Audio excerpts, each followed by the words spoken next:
We have new video released over the weekend that appears to show two of the University of Idaho murder victims hours before they were attacked.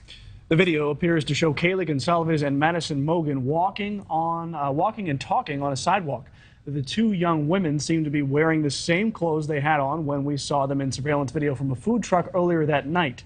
Senior national correspondent Brian Enton explains how this new video surfaced. We know that police have had this surveillance video, this new video, since right after the murders, but it is just now becoming public for the first time. And it is not just video, there is also audio. Surveillance video newly obtained by NewsNation shows what appears to be Kaylee Goncalves and her best friend Maddie Mogen walking in downtown Moscow, Idaho, just hours before they were murdered. You can hear their voices in the video.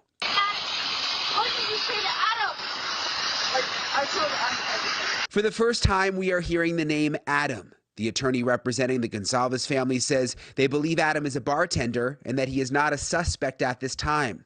The Moscow Police Department not commenting specifically on the video, but in a statement to NewsNation said any digital content submitted as tips and leads becomes part of the investigation. We review and investigate submissions. Findings become part of the information we do not make public to maintain the integrity of the investigation. Meanwhile, the Goncalves family is questioning whether the investigation is being handled properly by Moscow police, especially within the first 48 hours after the murders. Their attorney spoke to NewsNation's Chris Cuomo. From the get-go, we still get more and more information every day about mishaps or missteps that I think the investigation has made. You know, one of the questions we asked when we went in was, why not, within the first 24 to 48 hours, release some information about, we're looking for someone that may have missed work, that may have come in with, injuries to their forearms or their hands, things like that. It's a small community. People that have taken a vacation immediately, things like that normal things that may be abnormal to people that live in the community, and getting that out.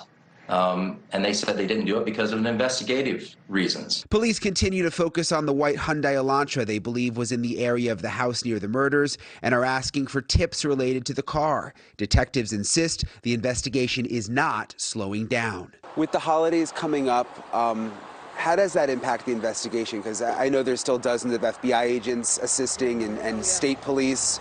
Does that wind down at all? It doesn't wind down, but we realize that people need a little time, need a little rest. We want them sharp and ready and, get some relief so they can come back and not miss anything, stay really focused.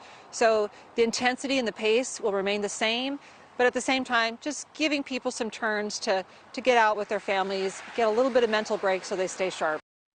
Police insist that the pace of the investigation will remain the same, but there's really been no significant updates or developments. Still no suspect or persons of interest.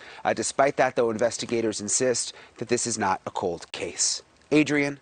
Thank you for watching. Go to newsnationnow.com to find NewsNation on your television provider. And don't forget to click the red subscribe button below to get more of NewsNation's fact-driven, unbiased coverage.